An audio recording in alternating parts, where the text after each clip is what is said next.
Heracles. A name that echoes through the annals of ancient Greek mythology.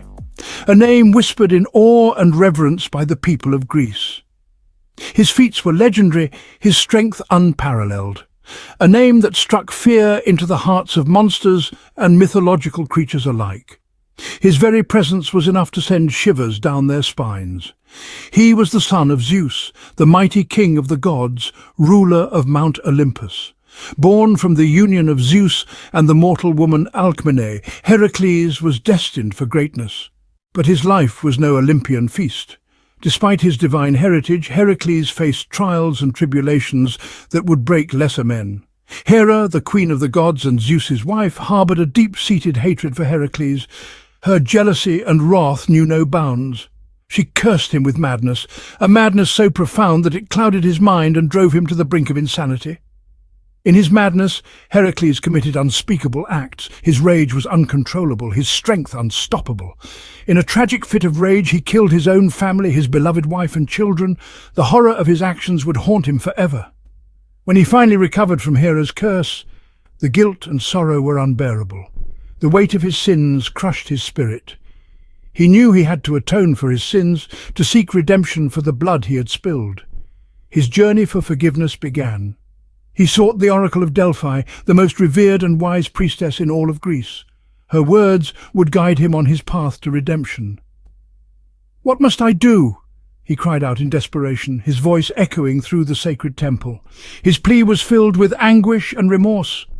The oracle spoke of Eurystheus, the king of Tiryns. 12 labors, she said, 12 impossible tasks that will test your strength, courage, and resolve. Only by completing these 12 labors could Heracles find redemption and cleanse his soul of the sins he had committed. And so began the legend of Heracles, a journey of trials, tribulations, and ultimate redemption. His story would be told for generations, a testament to the enduring spirit of a hero. King Eurystheus was a petty, jealous man. He was not just any king, but one who felt threatened by the mere existence of Heracles, the mighty demigod. His frail frame and weak constitution only added to his insecurities. He trembled at the thought of Heracles, this powerful demigod. The stories of Heracles' strength and valor reached his ears, filling him with dread and envy. He feared that Heracles' growing fame would overshadow his own rule. He devised the labors, each more dangerous than the last. These tasks were not just challenges, they were death traps, meticulously planned to ensure Heracles' demise. Eurystheus spent countless nights plotting, his mind racing with sinister ideas.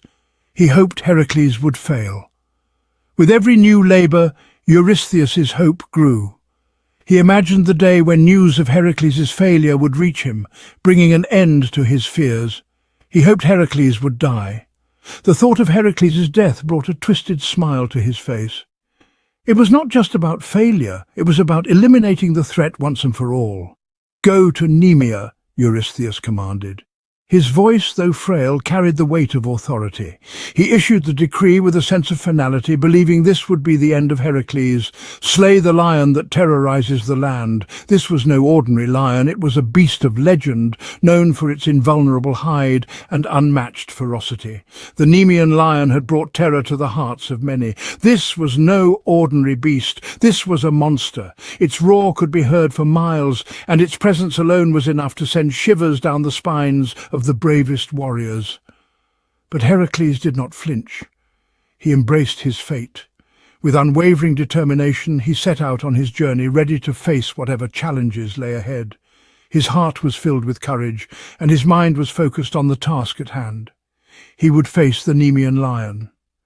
This was just the beginning of his 12 labors, a series of trials that would test his strength, courage, and resolve.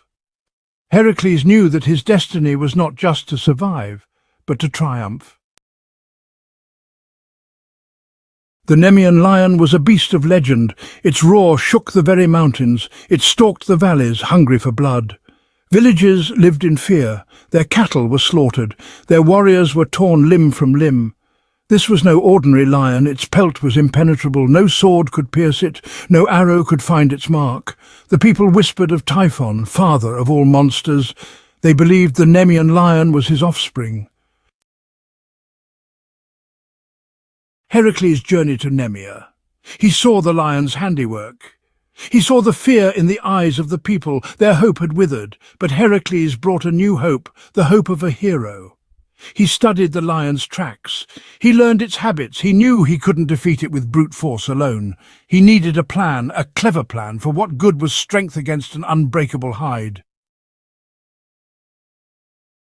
Heracles prayed to his father, Zeus. He prayed for guidance.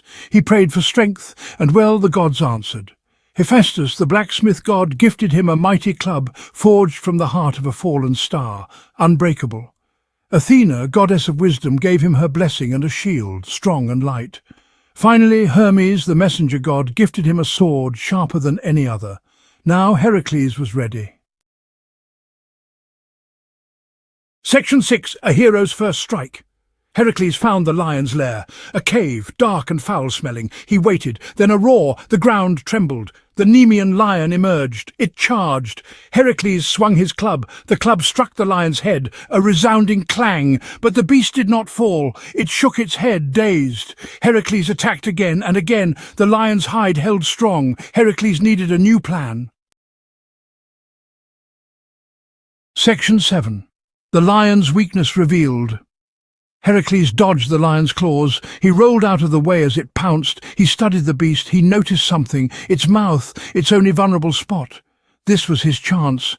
He waited for the perfect moment. The lion lunged. Heracles stepped aside. He grabbed the beast's lower jaw. He pulled. With all his might, he pulled. The lion roared in pain and fury. Section 8. A Triumphant Return. Heracles held on. He wouldn't let go. Slowly, surely, he choked the life out of the Nemean lion. The beast lay still. Heracles had done it. He had slain the unkillable. He had completed his first labour. He returned to King Eurystheus, the lion's carcass slung over his shoulder. The king cowered. He couldn't believe his eyes. He trembled, fearing Heracles' strength. "The next labour awaits," he stammered. Section 9. The Hydra Awaits. Heracles had tasted victory. He had defeated the Nemean lion, a beast with an impenetrable hide. The people of Greece sang his praises, and his name echoed through the valleys and mountains. But this was just the beginning of his epic journey. But his journey was far from over. 11 labours remained, each one more daunting than the last, each one designed to push him to the very limits of his endurance and courage.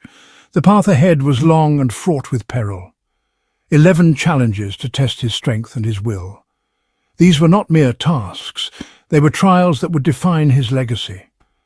From capturing the Erymanthian boar to cleaning the Augean stables, each labour was a testament to his heroism. His next task would take him to the swamp of Lerna, a place shrouded in mystery and danger. The air was thick with the stench of decay, and the ground was treacherous and unstable. It was a place where few dared to venture. There in the fetid water lurked the Hydra, a 9-headed serpent, each head more venomous than the last. It was said that for every head cut off, 2 more would grow in its place. A creature born of nightmares, it was a terror that haunted the dreams of mortals. A creature even more fearsome than the Nemean lion. Its scales were like armour, and its breath was toxic. The Hydra was a symbol of chaos and destruction, a beast that could not be tamed or reasoned with. But Heracles would face it. He was Heracles, the son of Zeus, blessed with strength beyond measure. He had faced countless dangers before, and he would face countless more. His resolve was unbreakable, and his courage was unmatched, and his legend was only just beginning. The tale of Heracles and the Hydra would be told for generations. It was a story of bravery, of struggle, and of triumph. A story that would inspire heroes for centuries to come. Heracles was not just a man, he was a legend in the making.